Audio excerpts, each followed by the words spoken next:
નમસ્કાર વિદ્યાર્થી મિત્રો, શ્રી અને શ્રીમતી પીકે કોટાવાલા આર્ટ્સ કોલેજના પ્રાકૃત વિભાગ તરફથી હું આપનું હાર્દિક સ્વાગત કરું છું.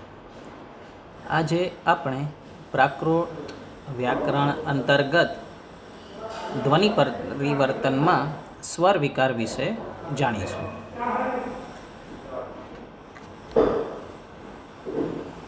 હેમચંદ્રાચાર્ય એ પ્રાકૃત વ્યાકરણની રચના કરેલી છે અને તેમણે ગુજરાતને ગૌરવનું સ્થાન અપાવ્યું હતું. તેમના જ નામ ઉપરથી પાટણની યુનિવર્સિટીનું નામ હેમચંદ્રાચાર્ય ઉત્તર ગુજરાત આપવામાં આવેલું છે. આગળ આપણે ચર્ચા કરી કે પ્રાકૃત ભાષા પ્રાચીન ભારતની ભાષા છે. સંસ્કૃત ભાષા એ પ્રાચીન ભારતમાં સાહિત્યની ભાષા હતી, જ્યારે પ્રાકૃત ભાષા એ લોક ભાષા હતી. એ પ્રમાણે આપણે આગળ જાણ્યું. સંસ્કૃત અને પ્રાકૃત આ બંને ભાષાઓ દેવનાગરી લિપિમાં લખાય છે. હેમચંદ્રાચાર્યએ સિદ્ધહેમ શબ્દાનુશાસન અંતર્ગત અષ્ટમ અધ્યાયમાં વિવિધ પ્રકારના પ્રાકૃતના નિયમો બતાવ્યા છે. પ્રાકૃત ભાષા ભારતની અનેક ભાષાઓના મૂળ તરીકે કહી શકાય. પ્રાકૃત એટલે જ લોકભાષા. પ્રકૃતિ એટલે કે પ્રજા અને પ્રકૃતિની જે ભાષા તે પ્રાકૃત. તેનો સમયગાળો ઈસવીસન પૂર્વે 5મી સદીથી ઈસવીસનની 18મી સદીનો ગણાય છે. પ્રાકૃત ભાષામાં સૌથી વધારે સાહિત્ય જૈન ધર્મ અને બૌદ્ધ ધર્મનું જોવા મળે છે. હિન્દુ ધર્મનું પણ સાહિત્ય આપણને પ્રાપ્ત થાય જ છે, પરંતુ જૈન ધર્મ અને બૌદ્ધ ધર્મના અનુયાયીઓએ પોતાના પ્રવર્તકના ઉપદેશોને પ્રાકૃત ભાષામાં સાચવી રાખવાનો આગ્રહ રાખ્યો. તે કારણે પ્રાકૃત સાહિત્ય આપણને પ્રાચીન હસ્તપ્રતોમાં જોવા મળે છે. આગળના સેશનમાં આપણે વાત કરી કે પ્રાકૃતમાં કુલ 8 સ્વર જોવા મળે છે, જેમાં અ, આ, ઈ, ઉ, એ, ઓ આ સ્વરો જોવા મળે છે. તે ઉપરાંત સંસ્કૃતમાં જોવા મળતા રૂ વર્ણ, ઐ અને ઔ આ વ્યંજનો ને પણ ફેરફાર કરીને પ્રાકૃત વર્ણમાલામાં જોવા મળે છે. જેમ કે રૂ વર્ણના અલગ ફેરફારો થાય છે, જે આપણે આગળ ધ્વનિ પરિવર્તનમાં આપણે જોઈશું. તેવી રીતે ઐ અને ઔ એના પણ પરિવર્તન આપણે આગળ જાણીશું. પ્રાકૃત વર્ણમાલામાં વ્યંજનો પણ સંસ્કૃત જેટલા જ છે, પરંતુ તેમાં તાલવ્ય શ અને મૂર્ધન્ય શ નો સમાવેશ થતો નથી. પ્રાકૃત ભાષામાં એકમાત્ર દંત્ય સ જોવા મળે છે. આ સામે દેખાય છે આપણને પ્રાકૃતના સ્વરો અને વ્યંજનો છે. હવે આપણે ધ્વનિ પરિવર્તન વિશે જાણીએ.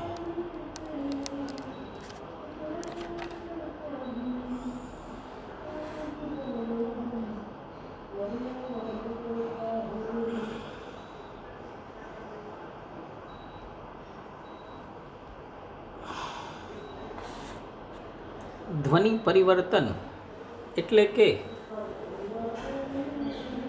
કોઈ શબ્દ જે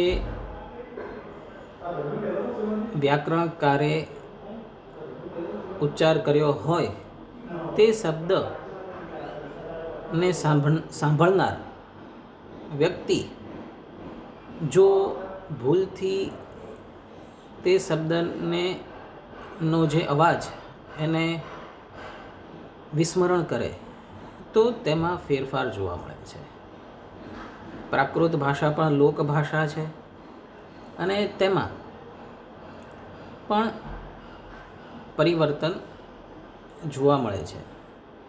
હેમચંદ્રાચાર્યએ સિદ્ધહેમ શબ્દાનુશાસનમાં જે પ્રાકૃતના નિયમો આપ્યા છે તે નિયમો સંસ્કૃતના આધારે આપ્યા છે. એટલે કે સંસ્કૃતમાં જે શબ્દો જોવા મળે છે તે શબ્દોનું પરિવર્તન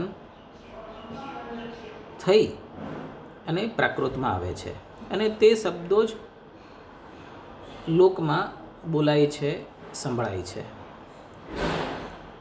આ માટે પ્રાકૃત ભાષાને જાણવા માટે ધ્વનિ પરિવર્તનના નિયમો અત્યંત આવશ્યક છે. હવે આપણે તે જોઈએ. રૂવર્ણ. રૂવર્ણ પ્રાકૃત ભાષામાં અનેક રીતે પરિવર્તિત થાય છે. જુદા જુદા પરિવર્તનો તેમાં જોવા મળે છે. તેના આધારે હેમચંદ્રાચાર્યએ નિયમો પણ તારવ્યા છે અને એ શબ્દો આપણે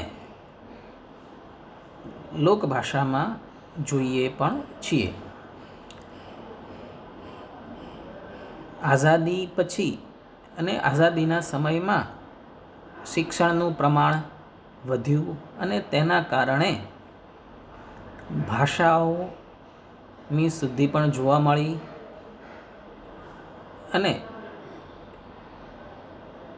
તેથી જ ગુજરાતીમાં, હિન્દીમાં પણ રૂવર્ણ જોવા મળે છે. હવે આપણે પ્રાકૃત ભાષાની સ્વર વિકારની વાત કરીએ. રૂવર્ણના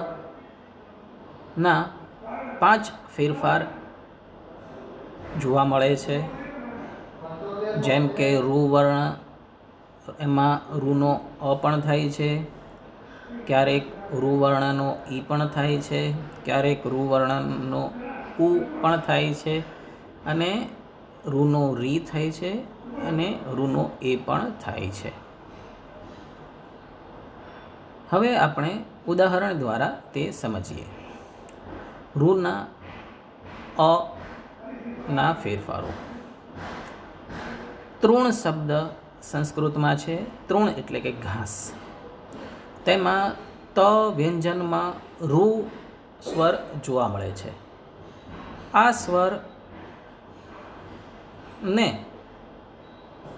અ માં પરિવર્તિત કરવાથી આપણને તણ શબ્દ પ્રાપ્ત થાય છે. તણ એટલે કે તણખલું. ગુજરાતી ભાષામાં તણખલું શબ્દ ઘાસ માટે પ્રચલિત છે.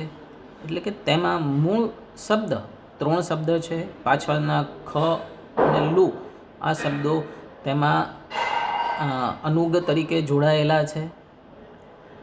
તે જ રીતે ઘૃત શબ્દ છે.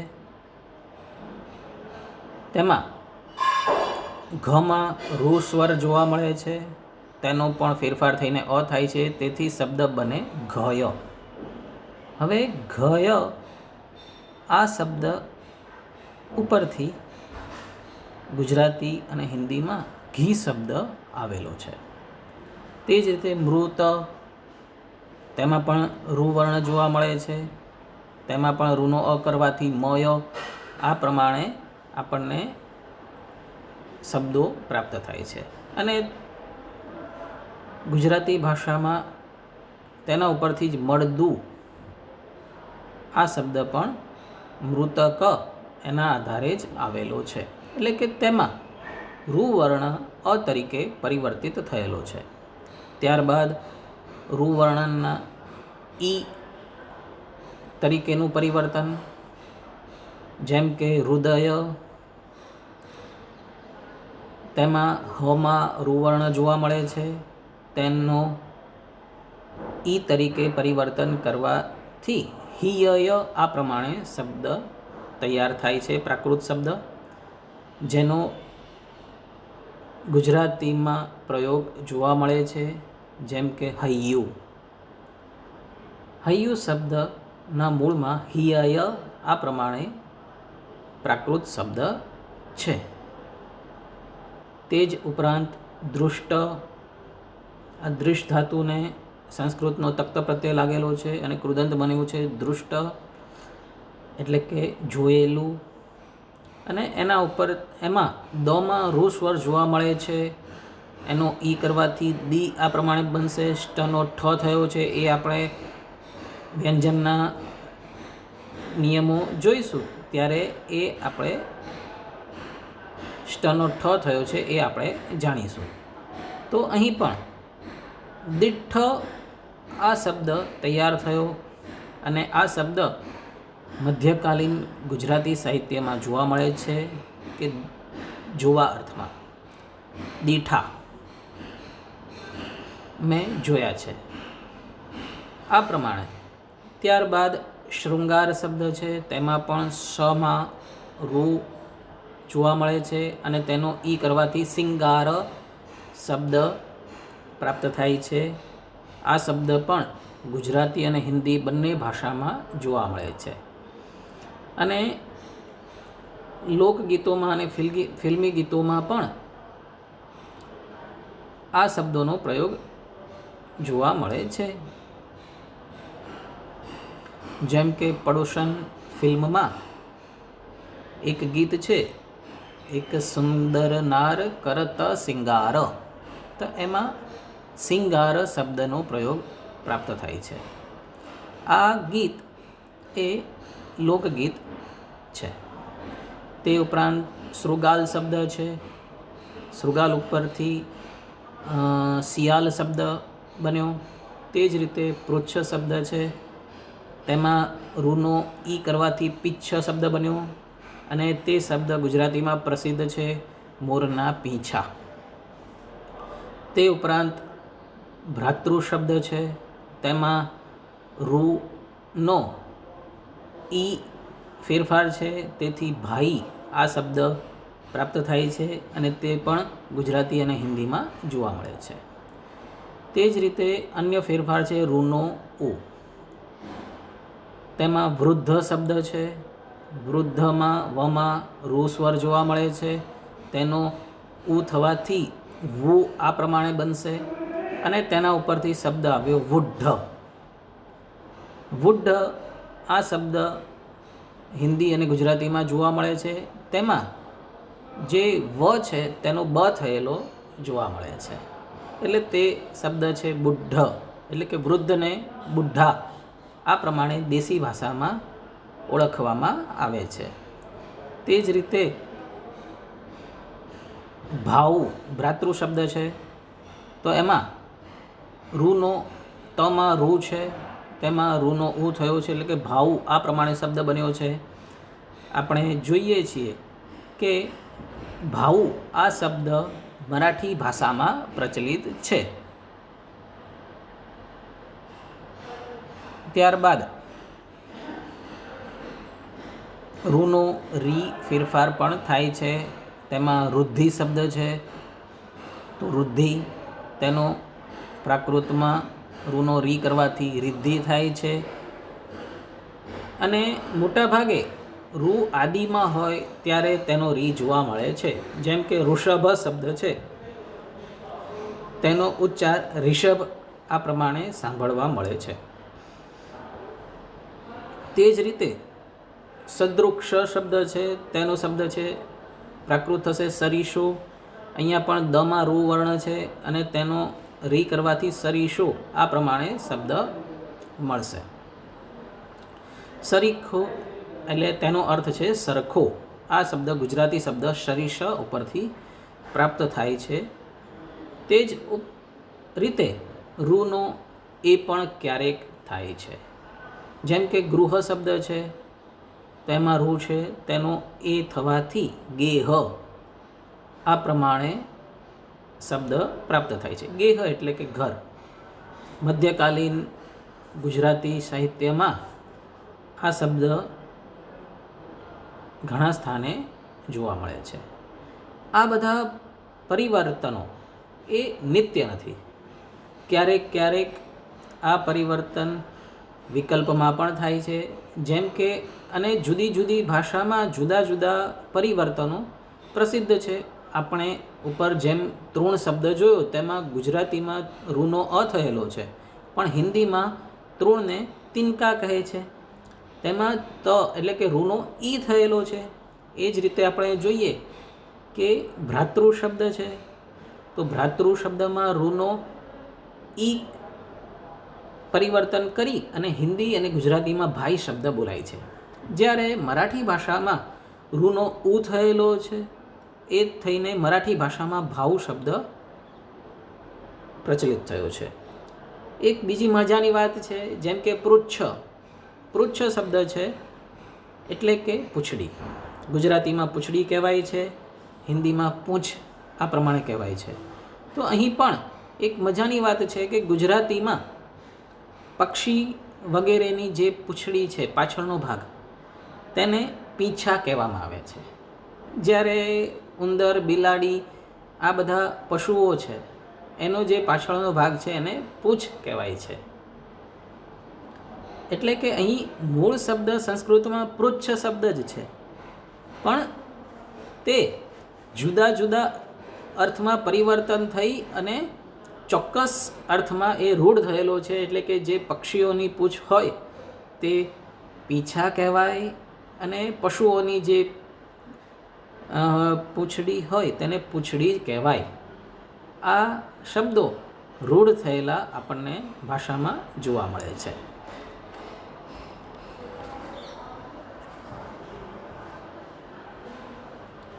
હવે બીજા પણ ફેરફારો થાય છે, જેમ કે અનો આ, જેમ કે પરકીય શબ્દ છે તેમાં પમાં અ છે, તેનો આ થયો એટલે પારકેર. ગુજરાતીમાં શબ્દ છે પારકુ. તે જ રીતે ક્યારેક આનો અ પણ થાય છે, જેમ કે કુમાર શબ્દ છે અને તેમાં મમાં જે આ છે એનો અ થાય છે, તેના ઉપરથી બન્યું કુમર. હવે અહીં પણ આગળ ફેરફાર થતાં અપભ્રંશમાં મનો વ અનુનાસિક થયેલો જોવા મળે છે, એટલે કે કુંવર આ પ્રમાણેનો શબ્દ જોવા મળે છે. જેમ કે કમલ શબ્દ છે તેમાં પણ મને અનુનાસિક તરીકે કમલ આ પ્રમાણે પણ બોલવામાં આવે છે. એટલે કે અહીં પણ કુમાર શબ્દ ઉપરથી કુંવર થયું અને એના ઉપરથી કુંવર આ પ્રમાણે હિન્દી અને ગુજરાતીમાં શબ્દ પ્રસિદ્ધ થયો. તે જ રીતે અનો ક્યારેક એ થાય છે, જેમ કે વલ્લી શબ્દ સંસ્કૃત છે એનું વેલ્લી આ પ્રમાણે પ્રાકૃત થયું અને ગુજરાતીમાં વેલડી આપણે કહીએ છીએ. તે જ રીતે સૈયા શબ્દ છે એમાં સમાં અ છે એનો એ થયો છે, એટલે કે એના ઉપરથી સેજા આ પ્રમાણેનું પરિવર્તન થયું છે અને હિન્દીમાં તેને બોલાય છે સેજ. એ જ રીતે આનો ઉ થાય છે. આર્દ્ર શબ્દ છે, તો આર્દ્ર શબ્દમાં આનો ઉ થયેલો છે, એટલે કે આર્દ્રમાં આનો ઉ થવાથી ઉલ્લ આ પ્રમાણે ફેરફાર થયેલો છે. અને જે ગુજરાતી ભાષામાં ઉલ આ શબ્દ જોવા મળે છે અને પ્રાચીન સમયમાં લોકો દાંતણ કરતા હતા અને તે દાંતણને પછી કટકો કરી, વચ્ચેથી કટકો કરી અને તેનાથી જીભ ઉપરનો જે ક્ષાર છે એને ઉતારતા હતા. તેને ઉલ આ પ્રમાણે કહેવાય છે.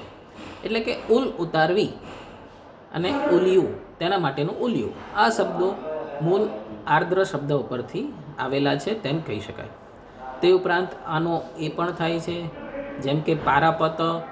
પારાપત ઉપરથી પારે વ અ શબ્દ આવ્યો છે અને પારે વ અ તેને પારે વડુ એ પ્રમાણે ગુજરાતી શબ્દોમાં જોવા મળે છે. ત્યારબાદ ઈનો અ થાય છે, જેમ કે તિત્તીરી શબ્દ છે પક્ષી માટે છે, એના ઉપરથી તેતર એ ગુજરાતી શબ્દ બન્યો અને હિન્દીમાં તેને તીતર આ પ્રમાણે કહેવાય છે. ત્યારબાદ ઇતિ શબ્દ એ સંસ્કૃતમાં છે, તેમાં તમાં જે ઈ છે એનો અ થયેલો જોવા મળે છે, એટલે ઈય આ પ્રમાણે પ્રયોગ પ્રાકૃત સાહિત્યમાં જોવા મળે છે. ઈય સંથુઓ મહાયસ આ પ્રમાણેનો પ્રયોગ અહીંયા પ્રાકૃતમાં પ્રાપ્ત થાય છે. તે જ રીતે ઈનો એ થાય છે, જેમ કે પિંડ અને પિંડમાં ઈ છે તેનો એ થયેલો છે, એટલે કે એના ઉપરથી શબ્દ આવ્યો પેંડ. પેંડે અને પેંડા મીઠાઈ તરીકે પ્રસિદ્ધ છે. ત્યારબાદ સિંદૂર શબ્દ છે, તેમાં ઈ છે તેનો એ થયેલો છે, એટલે કે સેંદૂર આવો શબ્દ થઈ શકે છે. ત્યારબાદ ઈનો અ ફેરફાર થાય છે, જેમ કે હરિતકી, તેમાં રમાં જે ઈ છે તેનો અ થયેલો છે અને તેથી હરડઈ આ પ્રમાણેનો શબ્દ તનો ડ થયો છે, કનો લોપ થયો છે, એટલે હરડઈ આ શબ્દ મળ્યો. તેના ઉપરથી શબ્દ આવ્યો હરડે, એક ઔષધિનું નામ છે. ત્યારબાદ ઈનો ક્યારેક ઉ પણ થાય છે, જેમ કે જીર્ણ શબ્દ છે, એના ઉપરથી જુન્ન આ પ્રમાણેનો શબ્દ બન્યો અને તેનો અર્થ છે જૂનું. ગુજરાતીમાં આ શબ્દ પ્રાચીન મકાન વગેરે માટે વપરાય છે અને પ્રાચીન અર્થમાં આ જૂનું શબ્દ વપરાય છે. તેના મૂળમાં જીર્ણ શબ્દ છે. ત્યારબાદ ઉનો ક્યારેક અ થાય છે, જેમ કે અગુરુ. અગરુ નામનું જે સુગંધ માટે પ્રાચીન સમયમાં જે ધૂપ કરવામાં આવતો તેને અગુરુ એ પ્રમાણે સંસ્કૃતમાં ઉચ્ચારણ કરવામાં આવે છે, જેમાં ઉનો અ ફેરફાર થયો છે, એટલે કે અગરુ અને તેમાં અગર આ પ્રમાણેનો પ્રયોગ પ્રાચીન સાહિત્યમાં જોવા મળે છે. તેવી રીતે મુકુટ શબ્દ છે, એમાં પણ મમાં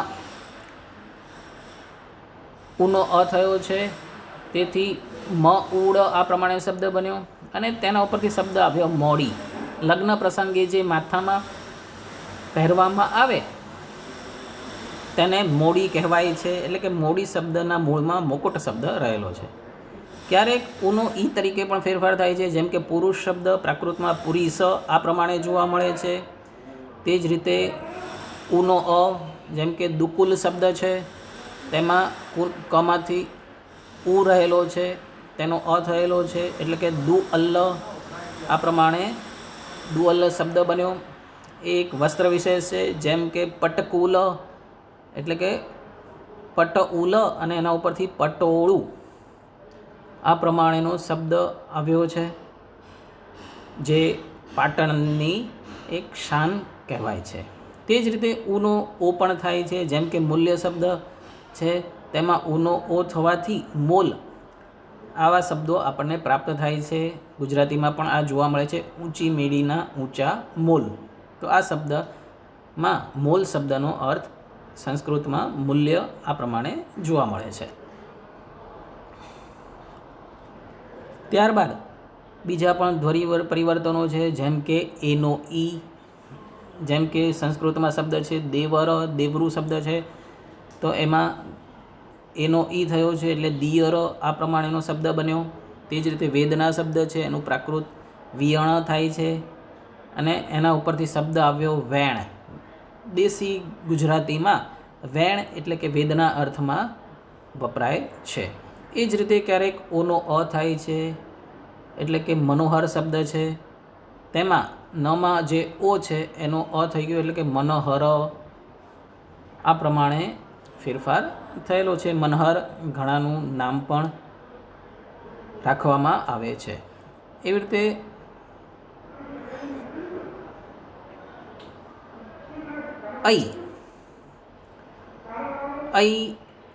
નો ફેરફાર આપણને પ્રાપ્ત થાય છે એ તરીકે, જેમ કે સૈન્ય શબ્દ છે, તેનું પ્રાકૃત થાય છે સૈન્ય. એવી રીતે વૈર શબ્દ છે તેનું પ્રાકૃત થાય છે વૈર. તે ઉપરાંત કૈલાસ શબ્દ છે એનો ઉચ્ચાર થાય છે કૈલાસ. આપણે હિન્દીમાં અને ગુજરાતીમાં પણ આવા શબ્દો ઘણીવાર જોવા મળે છે. તેમાં લોકો ઐનો એ તરીકે ઉચ્ચાર કરે છે. જેમ કે કૈલાસ શબ્દ છે તો એ આપણને હિન્દી ભાષામાં કૈલાસ આવો પણ પ્રયોગ જોવા મળશે. તે જ રીતે એનો ક્યારેક ઐ પણ થાય છે. જેમ કે ભૈરવ છે તો ભૈરવ, ભૈરવ. એવી રીતે વૈશાખ શબ્દ વૈશાહ. ત્યારબાદ ઔ, તો ઔનો ફેરફાર ઓ તરીકે થાય છે. જેમ કે યૌવન, એનું જોવણ, અને ગુજરાતીમાં શબ્દ છે જોબન. ત્યારબાદ કૌરવ શબ્દ છે જેમાં ઔ છે તો એનું થાય છે કૌરવ. ત્યારબાદ ઓનો ઔ પણ થાય છે. જેમ કે ગૌડ, ગૌડ એક દેશનું નામ છે તેમાં ઔનો ઔ થયો છે એટલે ગૌડ. આ પ્રમાણેનો શબ્દ જોવા મળે છે. અને પ્રાકૃતમાં ગૌડ વહો નામની એક કૃતિ પ્રસિદ્ધ છે. તે જ રીતે કૌશલ દેશનું નામ છે તેમાં પણ ઔનો ઔ થાય છે એટલે કૌશલ. આ પ્રમાણે ક્યારેક ઔનો આ થાય છે. જેમ કે નવ શબ્દ સંસ્કૃતમાં છે તેનો શબ્દ એમાં ઔનો આ થયેલો છે. જેમ કે નાવ. આ નાવ શબ્દ ગુજરાતી અને હિન્દી બંનેમાં જોવા મળે છે. જેમ કે નાવડી ઓર હિન્દીમાં શબ્દ છે નાવ. ત્યારબાદ ઔનો ક્યારેક ઓ થાય છે. જેમ કે અવસરતી, એમાં અવ છે તેનો ઓ થાય છે એટલે કે ઓસરઈ. તે જ રીતે લવણ શબ્દ છે એમાં અવ્ર છે એનું લોણ. આ પ્રમાણે થાય છે. ત્યારબાદ ઉપાધ્યાય શબ્દ છે. ઉપાધ્યાયનું પ્રાકૃત ઉવજ્જાય આ પ્રમાણે મળે છે. તે ઉપરાંત ઉવમાં ઓ થવાથી ઓજ્જાઓ આ પ્રમાણે શબ્દ પ્રાપ્ત થાય છે. હવે આ ઓજ્જાઓ શબ્દ ઉપરથી ગુજરાતીમાં એક પ્રસિદ્ધ બ્રાહ્મણોની એક અટક આવી છે. જેમ કે ઓઝા. ઓઝામાં મૂળ શબ્દ ઉપાધ્યાય શબ્દ છે. તેમાં ધ્વનિ પરિવર્તન થવાથી ઓઝા આ પ્રમાણેનો શબ્દ પ્રચલિત થયો છે. આ પ્રમાણે અનેક પ્રકારના સ્વરના ફેરફારો જોવા મળે છે.